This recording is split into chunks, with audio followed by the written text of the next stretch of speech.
Hello friends, I am Dr. Kalpana for NEET Biology. The topic that I am taking today is chemiosmotic hypothesis for photophosphorylation. Photophosphorylation जैसा हम जानते हैं, phosphorylation माने होता है ATP का formation. Photo means light, light की presence में जो एटीपी बनती है उसको हम फोटोफॉस्फोरिलेशन कहते हैं, और ये होता है फोटोसिंथेसिस में के दौरान। वहाँ पर सोलर एनर्जी और एटीपी के फॉर्म में कन्वर्ट होती है। तो हम ये साइक्लिक फोटोफॉस्फोरिलेशन और non cyclic photophosphorylation, photo system वगैरह के बारे में सब पढ़ चुके हैं, पर एक्चुअली में एटीपी कैसे बन जाती है, सोलर एनर्जी कैसे चेंज हो जाती है एटीपी के फॉर्म में या केमिकल एनर्जी के फॉर्म में, उसके लिए ये हाइपोथेसिस दी गई। उसको जो हम कहते हैं केमिओस्मोटिक हाइपोथेसिस।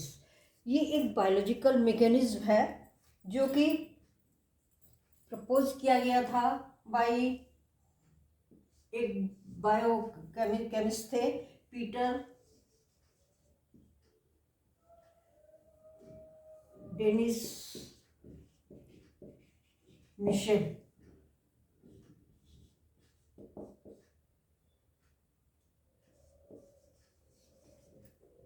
इन्होंने 1961 में ये हाइपोथेसिस दी या मैकेनिज्म बताया कि किस तरह से ये एटीपी मॉलिक्यूल या एनर्जी मॉलिक्यूल्स बनते हैं as a result of photosynthesis. तो ये फोटोसिंथेसिस का ही मेन पार्ट है जिसमें एनर्जी बनती है।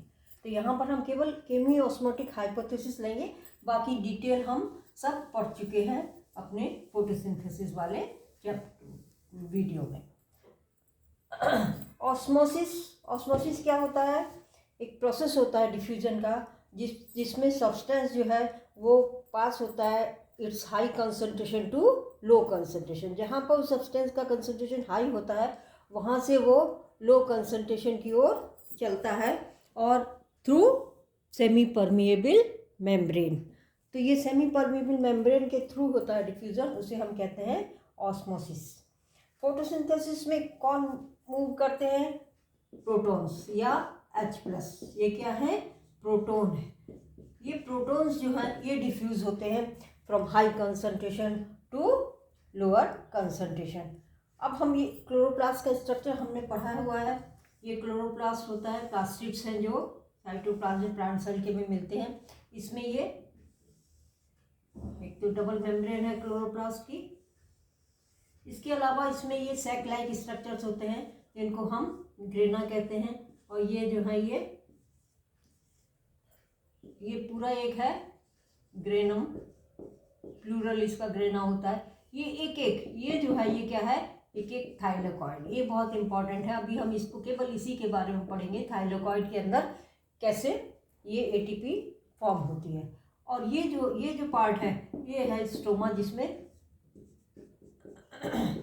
डार्क रिएक्शन ऑफ फोटोसिंथेसिस होता है या कैल्विन साइकिल होती है। जो लाइट रिएक्शन होती है फोटोसिंथेसिस की वो ये थाइलेकॉइड के अंदर ही या ग्रेना में होती है। ये जो होती हैं ये लैमेली हैं। इसमें अभी यहाँ पर इसमें कुछ नहीं बताएंगे, हम केवल थाइलेकॉइड का ही पढ़ेंगे। थाइलेकॉइड में भी क्या है? ये सैक लाइक स्ट्रक्चर है, उनके चारों ओर क्या है? ये मेम्ब्रेन है। ये मेम्ब्रेन वही है जैसे कि साइटोप्लाज्मिक मेम्ब्रेन होती है उसमें। तो यहाँ पर क्या होगा? ये एक थाइलेकॉइड का स्ट्रक्चर हम ले रहे हैं, इसमें ये मेम्ब्रेन है,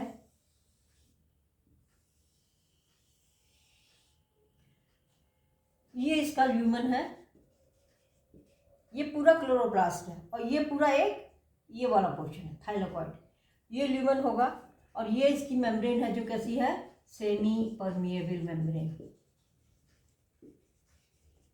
सेमी परमिएबल माने ये कुछ सब्सटेंसेस को पास करने देती है अपने में से, बाकी को नहीं। और ये जो पोर्शन होगा इसके बाहर, यहाँ पर ये क्या होगा?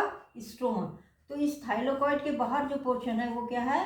स्ट्रोमा है, और ये पूरा क्या है? थाइलेकॉइड, जिसमें कि हम ये पूरा केमिओस्मोटिक हाइपोथेसिस के बारे में पढ़ेंगे।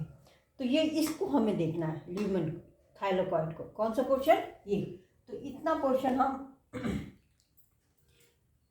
इस पोर्शन को हम एनलार्ज करेंगे और इसमें हम थाइलाकॉइड में देखेंगे कि कैसे ये फोटोसिस्टम 1 फोटोसिस्टम 2 जो इसके अंदर होते हैं वो किस तरह से काम करते हैं और हाइड्रोजन आयन या प्रोटॉन्स का कंसंट्रेशन ग्रेडियंट कैसे बनता है। कंसंट्रेशन ग्रेडियंट माने क्या होता है कि कुछ जगह पर तो ये कंसंट्रेशन इनका क्या होगा, ज़्यादा होगा, और कुछ जगह पर क्या होगा, कंसंट्रेशन ये कम होगा। और फिर वो कंसंट्रेशन ग्रेडियंट जब टूटता है तब ये एटीपी बनती है। तो हम सबसे पहले तो ये देखेंगे, और ये जो इस तरह का है, ये हाइड्रोजन आयन कंसंट्रेशन जो है वो अक्रॉस से मेम्ब्रेन जो है वो उससे हम एटीपी एनर्जी हार्नेस करते हैं। रेस्पिरेशन में भी यही होता है और वहाँ पर, लेकिन वहाँ क्या होता है, माइटोकॉन्ड्रिया होता है, और ये माइटोकॉन्ड्रिया में क्या होते हैं, क्रिस्टी होते हैं, इसके भी डबल बॉन्ड है।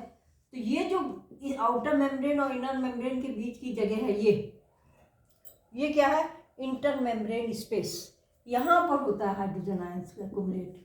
जो हाइड्रोजन आयन एक्युमुलेट होते हैं यहाँ इलेक्ट्रॉन ट्रांसपोर्ट सिस्टम से, वो कहाँ होते हैं, इंटर मेम्ब्रेन स्पेस के बीच में, ये माइटोकॉन्ड्रिया में। ये होता है ऑक्सीडेटिव फॉस्फोरिलेशन में, क्योंकि रेस्पिरेशन में क्या होता है, ऑक्सीडेशन रिडक्शन से, रिएक्शन से एनर्जी मिलती है जो कि एटीपी में बदलती है। और फोटोसिंथेसिस में ये फोटो रेडिएट सोलर एनर्जी है जो कि एटीपी में चेंज होती है। तो सबसे पहले हम ये देखेंगे कि थाइलाकॉइड के अंदर ल्यूमन में हाइड्रोजन का कंसंट्रेशन कैसे बढ़ जाता है, और जो उसके बाहर है, क्या है उसके बाहर, स्ट्रोमा में इसका कंसंट्रेशन कैसे कम हो जाता है, तभी ये ग्रेडियंट बन रहा है। तो यहाँ पर हम एक ले रहे हैं, एक थाइलाकॉइड को हम एनलार्ज कर रहे हैं।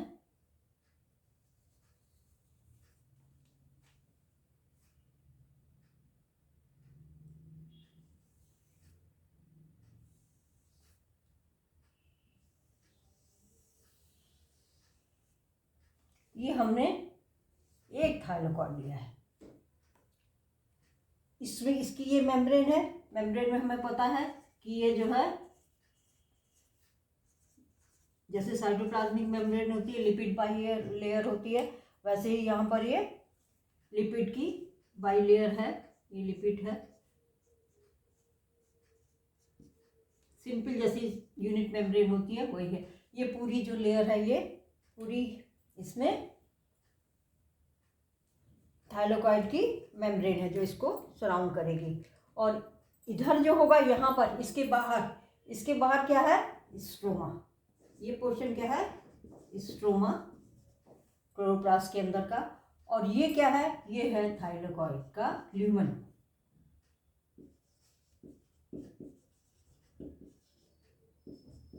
कैविटी, और ये है इसकी मेम्ब्रेन।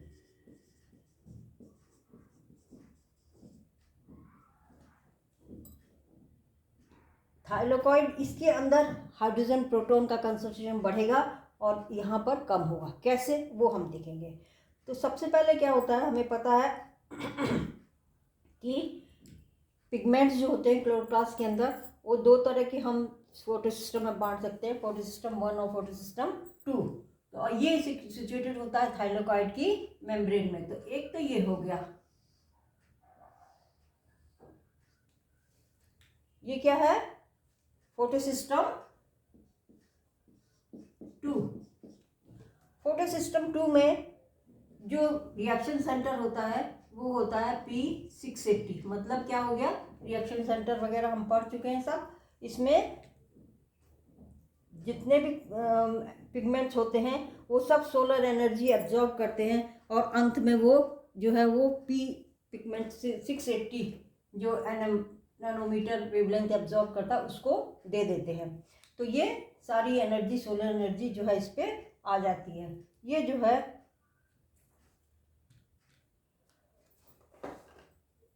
सोलर एनर्जी यहाँ से पड़ रही है इसके ऊपर।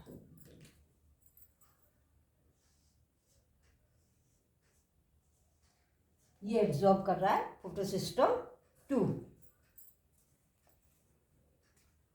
और फोटोसिस्टम 2 में फियोफाइसिन होता है। यहाँ पर जो इसको सारी एनर्जी को ले लेता है। यहाँ पर हम इसको फियो लिख रहे हैं, ये है फियोफाइसिन। यहाँ पर हम लिखते चलें, जो जो शॉर्ट टर्म हम यूज करेंगे उसका मतलब क्या है। फियो क्या है,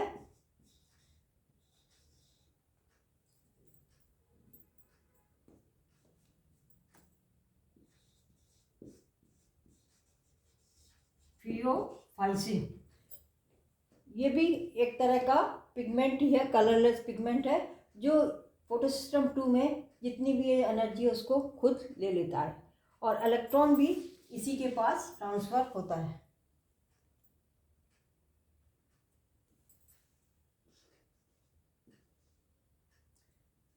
जब इसके ऊपर लाइट पड़ती है फोटोसिस्टम 2 में, तो ये P680 क्या करता है, एक्साइट हो जाता है और एक इलेक्ट्रॉन को निकाल देता है बाहर। तो ये इलेक्ट्रॉन जो है एक्साइट होके बाहर निकलता है, और इसको कौन लेता है आगे, प्लास्टोक्विनोन। लेकिन उससे पहले हम क्या देखें कि थाइलाकोइड के अंदर एक क्या है,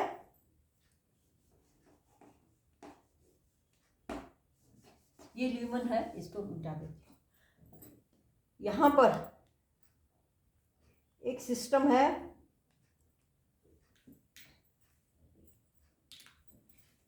जिसको कहेंगे OEC। OEC क्या है, OEC है oxygen evolving complex. Oxygen evolving complex. हमें पता है स्प्लिटिंग ऑफ वाटर होता है इसमें, इसके अंदर कहाँ पर होगा, यहाँ होगा। और ये जो सिस्टम है, कॉम्प्लेक्स है, ये कहाँ पर सिचुएटेड होता है, on the inner side of the membrane. Inner मतलब टुवर्ड्स द ल्यूमन। कुछ चीज़ें यहाँ होंगी जो टुवर्ड्स स्ट्रोमा होंगी, और कुछ चीज़ें यहाँ होंगी जो टुवर्ड्स ल्यूमन होंगी। तो ये ऑक्सीजन इवॉल्विंग कॉम्प्लेक्स कहाँ है, ये है ल्यूमन की तरफ, outer surface of the membrane. और इसकी वजह से क्या होता है, ये वाटर मॉलिक्यूल को स्प्लिटिंग कर देता है, वाटर मॉलिक्यूल की, और हमें क्या मिल जाता है, हमें मिल जाता है 2 H+ आयन और 2 इलेक्ट्रॉन और ½ O2। एक मॉलिक्यूल यदि वाटर स्प्लिट होता है तो 2 प्रोटॉन्स, 2 इलेक्ट्रॉन्स और ½ ऑक्सीजन, ये मॉलिक्यूल ये मिलता है। तो इसमें इसके बाद क्या होगा, ये इलेक्ट्रॉन तो चलेगा इलेक्ट्रॉन ट्रांसपोर्ट सिस्टम में, क्योंकि ये इलेक्ट्रॉन ट्रांसपोर्ट सिस्टम इस मेम्ब्रेन में ही होगी। और ये हाइड्रोजन आयन कहाँ रह जाएंगे, ये ल्यूमन में रह जाएंगे। तो ये जो हो गया, ये हाइड्रोजन आयन ये कहाँ आ गए, ल्यूमन में आ गए। और ऑक्सीजन तो इवॉल्व बाहर हो जाती है, फोटोसिंथेसिस जो ऑक्सीजन निकलती है वो यही ऑक्सीजन है। और इलेक्ट्रॉन ये आगे इलेक्ट्रॉन ट्रांसपोर्ट सिस्टम में चलता है। अब इस इलेक्ट्रॉन को कौन लेगा, इस इलेक्ट्रॉन को लेता है यहाँ पर, ये इसके आउटर मेम्ब्रेन की में आउटर साइड में यहाँ पर होता है प्लास्टोक्विनोन। ये जो इलेक्ट्रॉन इसमें से निकला फोटोसिस्टम 2 में से इलेक्ट्रॉन, वो कौन लेता है, प्लास्टोक्विनोन। और प्लास्टोक्विनोन जो है किससे लिया इसने, फियोफाइसिन, जो कि प्राइमरी एक्सेप्टर है। और प्लास्टोक्विनोन कहाँ सिचुएटेड है, on the outer surface of the membrane. अब प्लास्टोक्विनोन यहाँ पे लिख देती हूँ, PQ का मतलब हो गया प्लास्टोक्विनोन।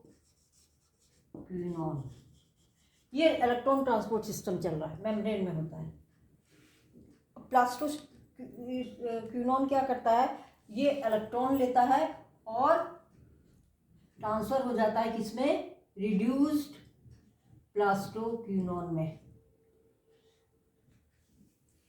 इलेक्ट्रॉन भी लेता है ये, और क्या लेता है ये, H+ आयन। इसको क्या चाहिए, हाइड्रोजन चाहिए रिड्यूस होने के लिए। वो ये कहाँ से लेता है, वो ये लेता है स्ट्रोमा से। तो स्ट्रोमा से इसने हाइड्रोजन आयन ले लिए। अब ये हाइड्रोजन आयन लेने के बाद ये चेंज हो जाता है रिड्यूस प्लास्टोक्विनोन में, और फिर जब ये वापस जाता है तो ये इलेक्ट्रॉन निकालता है, और ये H+ आयन इसको कहाँ भेज देता है, ये स्ट्रोमा के अंदर। और इलेक्ट्रॉन जो है वो चलता है, साइटोक्रोम कॉम्प्लेक्स है, उसके पास जाता है। ये जो है साइटोक्रोम कॉम्प्लेक्स है। इसमें क्या क्या मेन है, एक तो cytochrome B6 and cytochrome F। तो ये इलेक्ट्रॉन जो है प्लास्टोक्विनोन से कहाँ गया, साइटोक्रोम सिस्टम पे चला गया। ये इलेक्ट्रॉन यहाँ आ गया।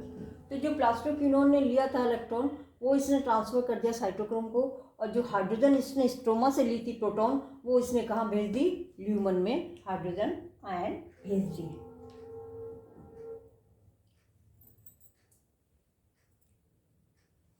अब यहाँ से साइटोक्रोम से इसको लेगा एक जो दूसरा सिस्टम है इलेक्ट्रॉन कैरियर, जो कि है प्लास्टोसाइनिन। और प्लास्टोसाइनिन में कॉपर होता है, इसलिए ये किस रंग का होता है, ये नीले रंग का होता है। ये है प्लास्टोसाइनिन। तो ये इलेक्ट्रॉन कहाँ से कहाँ आ गया, ये आ गया इस पे। Pc मतलब हो गया प्लास्टोसाइनिन। इसमें आयरन होता है, ये रेड होता है, ये कॉपर होता है, ये ब्लू होता है। तो ये जो है इलेक्ट्रॉन कैरियर है, और ये फिर ये साइटोक्रोम से इलेक्ट्रॉन को ले लेता है। ये भी इलेक्ट्रॉन कैरियर है, और प्लास्टोक्विनोन भी इलेक्ट्रॉन कैरियर है। अब प्लास्टोसाइनिन जो है वो क्या करेगा, इलेक्ट्रॉन को ट्रांसफ़र कर देता है टू फोटोसिस्टम 1। ये है यहाँ पर फोटोसिस्टम 1।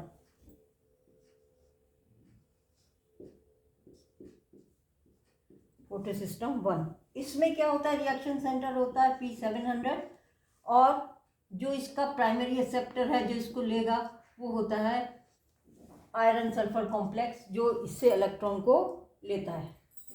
इसमें रिएक्शन सेंटर 700 है, मतलब इसके सारे पिगमेंट्स एनर्जी लेके किसको ट्रांसफ़र करेंगे, P700 को, और फिर उससे फिर ये आगे चलेगा तो ये वहाँ चलेगा। तो ये इलेक्ट्रॉन इसने इसको दे दिया, फोटोसिस्टम 1 को दे दिया।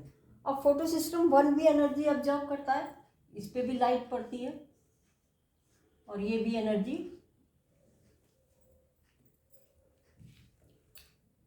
एब्जॉर्ब करता है, सोलर एनर्जी। और उसके बाद जो है इसमें जो ये फिर ट्रांसफ़र करेगा, ये इलेक्ट्रॉन को ट्रांसफ़र करता है। ये इसके बाद ये इसमें इसके आउटर साइड पर जो एक फेरिडॉक्सिन होगा, पहले तो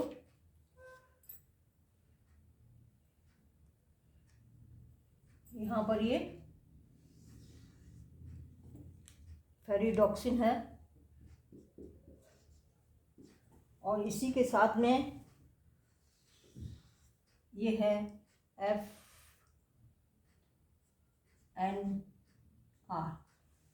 FNR क्या है, फेरिडॉक्सिन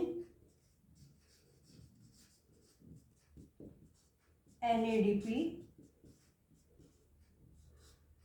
रिडक्टेज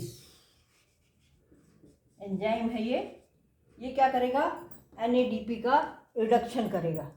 तो इसमें NADP रिडक्टेज ये एंजाइम है, फेरिडॉक्सिन NADP रिडक्टेज एंजाइम। ये लोकेटेड होता है on the stroma side of membrane. ये है स्ट्रोमा साइड पर, और ये क्या करता है, ये इलेक्ट्रॉन तो इससे लिया इसने, और ये क्या करेगा, इसको NADP को चेंज करेगा, और उसके लिए ये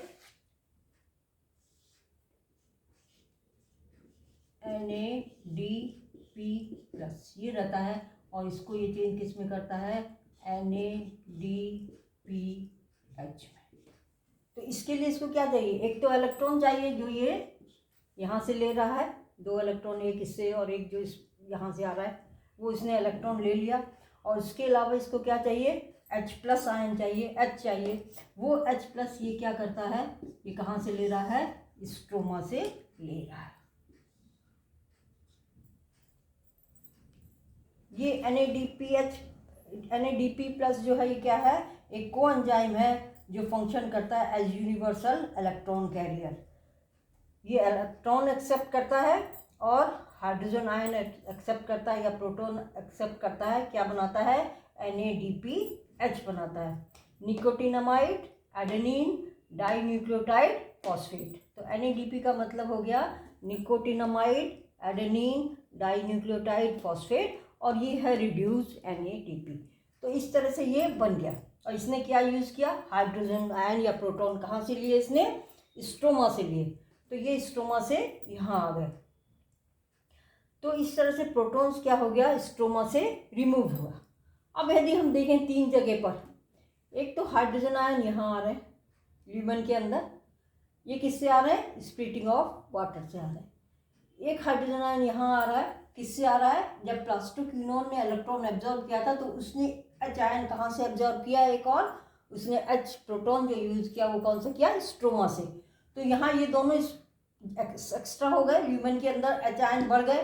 और तीसरी चीज़ यहाँ पर H यूज़ हुआ, ये कहाँ से हुआ, स्ट्रोमा से। तो नेचुरली स्ट्रोमा से तो हाइड्रोजन आयन्स क्या हो गए, कम हो गए, और कहाँ ज़्यादा हो गए, ल्यूमेन के अंदर। तो ये प्रोसेस जैसे जैसे चलता रहेगा वैसे वैसे स्ट्रोमा में हाइड्रोजन आयन या प्रोटॉन का कंसंट्रेशन कम हो जाएगा और यहाँ कंसंट्रेशन बढ़ता रहेगा।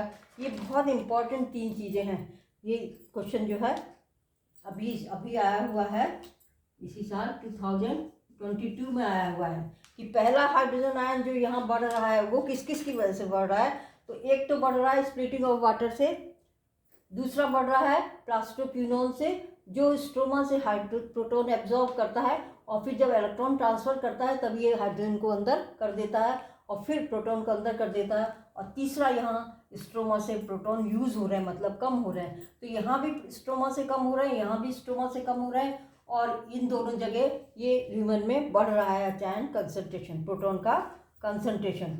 तो इस तरह से क्लोरोप्लास्ट में proton in the stroma decrease in number, while in the lumen there is accumulation of protons। इसकी वजह से क्या बनता है, एक ग्रेडियंट बन जाता है, प्रोटॉन ग्रेडियंट बनता है थाइलेकॉइड मेम्ब्रेन के अक्रॉस। और जो इसके अंदर हम कह सकते हैं ल्यूमेन के अंदर H आयन कंसंट्रेशन बढ़ गया, मतलब उसमें pH क्या हो गया, कम हो गया। एसिडिटी ज़्यादा होती है तो ये pH क्या होता है, कम हो जाता है। तो ये जो है पूरा क्या है,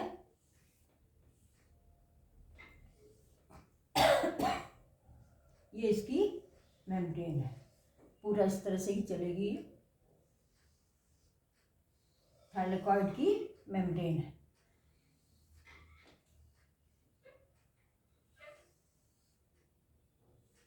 तो इलेक्ट्रॉन ट्रांसपोर्ट सिस्टम जो होता है, ये ETS इलेक्ट्रॉन का ट्रांसपोर्ट जो हमने पढ़ा है, साइक्लिक और नॉन साइक्लिक, वो पूरा कहाँ होता है, इसकी मेम्ब्रेन में ही होता है। कुछ सब्सटेंसेस तो मेम्ब्रेन की आउटर सरफेस पर होते हैं टुवर्ड्स स्ट्रोमा, और कुछ क्या होते हैं अंदर की सरफेस पर होते हैं टुवर्ड्स ल्यूमेन। इस तरह से अब क्या होता है, ये आयन यहाँ पर ज़्यादा हो गए, इस तरह से ये बार बार रिपीट होगा तो क्या होगा, H आयन अंदर क्या हो जाएंगे, बहुत कंसंट्रेशन इनका बढ़ जाएगा। तो प्रोटॉन कंसंट्रेशन कहाँ बढ़ गया, H आयन का मतलब प्रोटॉन होता है, क्योंकि हाइड्रोजन एटम में एक इलेक्ट्रॉन होता है, एक प्रोटॉन होता है। इलेक्ट्रॉन निकल जाएगा तो क्या बनेगा, H+, तो क्या बचा, केवल प्रोटॉन। तो इस तरह से क्या होता है कि H प्लेन आयन कंसंट्रेशन जो है अंदर बहुत ज़्यादा बढ़ जाता है, और स्ट्रोमा से यूज़ होता जा रहा है तो बाहर स्ट्रोमा में H आयन का प्रोटॉन का कंसंट्रेशन कम हो जाता है। तो इस तरह से हमने देखा कि ये H आयन कंसंट्रेशन बढ़ गया।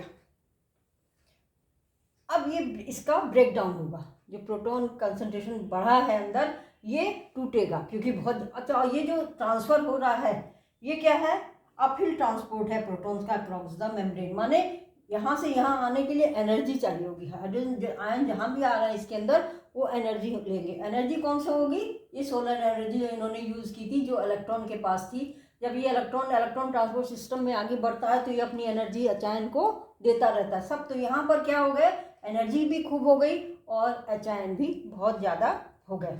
अब ये ब्रेक डाउन होगा ग्रेडियंट का, जिसकी वजह से क्या होगा, एनर्जी निकलेगी। अब क्यों ये ब्रेक डाउन होता है, due to movement of proton across the membrane. अब ये जो होंगे प्रोटॉन्स ये बाहर आएंगे कहाँ, स्ट्रोमा में। यहाँ ज़्यादा कंसंट्रेशन है, यहाँ कम है, तो ये यहाँ आएंगे और ये जो ग्रेडियंट बना है electrochemical gradient due to accumulation of proton inside the lumen, उसको तोड़ेंगे और बाहर आएंगे।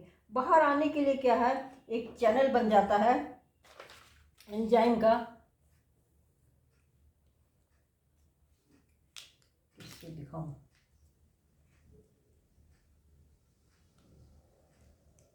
ये चैनल है। इस एंजाइम के दो पार्ट होते हैं, एक तो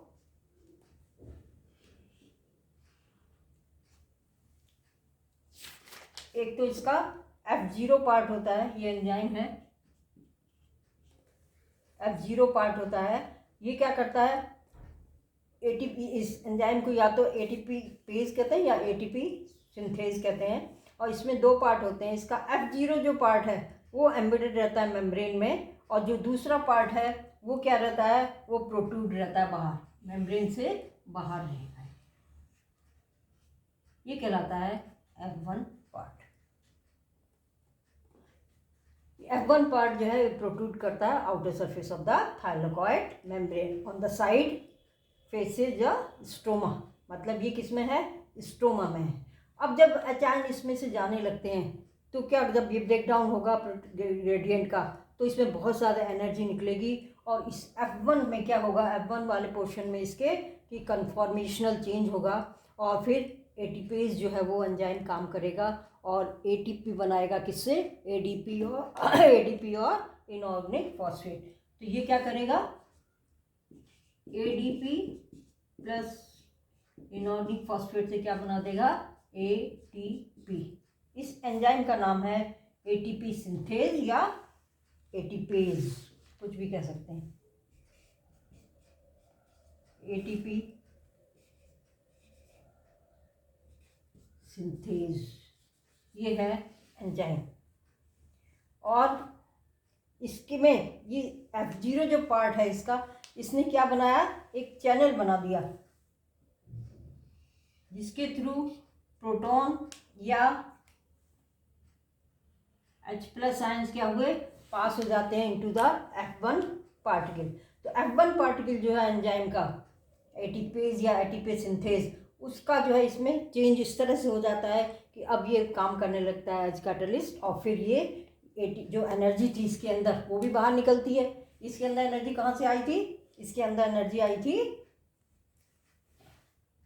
जो सोलर एनर्जी, क्योंकि ये जो है हाइड्रोजन आयन का मूवमेंट ये अपहिल टास्क है, माने इसके लिए एनर्जी चाहिए होती है, वो एनर्जी ये लेके आया था। और जब ये बाहर जाने लगा तो ये एनर्जी ये निकली और ये इसमें किस में काम आएगी, एडीपी को एटीपी में बदलने के लिए। स्ट्रक्चर आपको पता है एडीपी एटीपी का, इसमें 2 फॉस्फेट होते हैं, इसमें 3 होते हैं, और ये फॉस्फेट जो जुड़ता है उसको हाई एनर्जी बॉन्ड से जुड़ता है, तो इस तरह से ये एटीपी बन जाती है।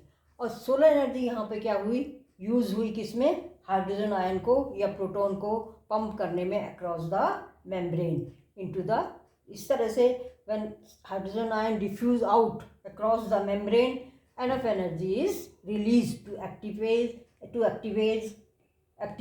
ATP synthase या ATPase to convert ADP into ATP। अब हमारे इसमें ये जो रिएक्शन हुआ, यही क्या है, लाइट रिएक्शन है। इसमें ये जो पोर्शन है ये, इसमें क्या चला, ये इलेक्ट्रॉन ट्रांसपोर्ट सिस्टम, जिसके बारे में डिटेल हम पढ़ चुके हैं। यहाँ पर हमने डिटेल नहीं पढ़ा है क्योंकि हम ये पहले ही पढ़ चुके हैं। तो ये तो है मेम्ब्रेन थाइलाकॉइड की। इस मेम्ब्रेन में ही क्या होता है, इलेक्ट्रॉन ट्रांसपोर्ट सिस्टम होता है। इसके अलावा इसमें फोटोसिस्टम 2 और फोटोसिस्टम 1 होगा। और ये फेरिडॉक्सिन है, ये फेरिडॉक्सिन रिडक्टेज एंजाइम है जो क्या बना रहा है, NADPH। तो इस तरह से जो ATP बनी और NADPH बना, ये क्या होगा, अब डार्क रिएक्शन में यूज होगा। फोटोसिंथेसिस 2 फेज होते हैं, एक हिल रिएक्शन या लाइट रिएक्शन, वो तो ये हो गया। और इसमें जो प्रोडक्ट होते हैं NADPH और ATP, वो कहाँ यूज़ होंगे, in reducing carbon dioxide into sugar. वहाँ पे ये दोनों की जरूरत पड़ेगी, एनर्जी की भी जरूरत पड़ेगी और NADPH को एज रिड्यूसिंग एजेंट काम करेगा। तो वहाँ पर ये क्या होगा, इसमें मिल जाएगा। अब यहाँ पर एक इलेक्ट्रॉन निकालने के लिए 2 फोटोन इलेक्ट्रॉन लाइट की ज़रूरत पड़ती है, एनर्जी की ज़रूरत पड़ती है। और यहाँ पर कुल यदि 2 मॉलिक्यूल, एक मॉलिक्यूल ऑक्सीजन निकालने के लिए यहाँ क्या होगा, 2 मॉलिक्यूल H2O चाहिएगा। और 2 मॉलिक्यूल से कितने निकलेंगे, 4। और 4 इलेक्ट्रॉन के लिए क्या जरूरत पड़ेगी, 8 फोटोन की जरूरत पड़ेगी। तो एक मॉलिक्यूल ऑक्सीजन बनाने के लिए 8 फोटोन एब्जॉर्ब होने चाहिए। कौन करेगा, फोटोसिस्टम 2 एंड फोटोसिस्टम 1। ये है chemiosmotic hypothesis given by Peter Dennis Mitchell. तो ये इस तरह से ये सिंपल है, ये बहुत सारे होंगे यहाँ पर। इस तरह से ये इतना सिंपल नहीं होगा, पर यहाँ पर हमने इसको सिंपल लिया है। मेम्ब्रेन को थोड़ा हमने बड़ा दिखाया जिससे कि इलेक्ट्रॉन ट्रांसपोर्ट सिस्टम आपको, और ये वैसा ही है जैसे रेस्पिरेशन में ATP बनती है, बस अंतर क्या है, यहाँ पर एनर्जी, ये सोलर एनर्जी यूज़ हो रही है, वहाँ पर ये ऑक्सीडेशन रिडक्शन इस तरह से सब्सटेंसेस का होता है। उससे जो एनर्जी निकलती है उससे ये प्रोटॉन का ग्रेडियंट बनता है। तो प्रोटॉन यहाँ पर एक्यूमुलेट हुए, और बहुत इंपॉर्टेंट चीज़ है कैसे एक्यूमुलेट हुए, एक तो स्प्लिटिंग ऑफ वाटर से हुए, दूसरा प्लास्टोक्यूनॉन स्ट्रोमा से यहाँ ले आया, और तीसरा जो स्ट्रोमा में वो हाइड्रोजन आयन यहाँ यूज़ हो रहा है, इसकी वजह से यहाँ पर हाइड्रोजन आयन ज़्यादा हो जाते हैं अंदर और जो स्ट्रोमा है उसमें कम रहते हैं। तो ये ग्रेडियंट बन गया। और ये इलेक्ट्रोकेमिकल ग्रेडियंट जब ब्रेक डाउन होता है इसका, माने जब हाइड्रोजन आयन यहाँ पर इसके जाते हैं, पार करते हैं मेम्ब्रेन से, तो जैसे ही उनको रास्ता मिलता है ये इसमें से जाने लगते हैं, और इनके पास यहाँ एनर्जी बहुत है तो वो एनर्जी को यूज़ हो जाता है ATP बनाने में। तो ये है chemiosmotic hypothesis photophosphorylation की। आशा है समझ में आया होगा। समझ में आया हो तो आप इसको लाइक कीजिए, शेयर कीजिए और चैनल को सब्सक्राइब कीजिए। Thank you.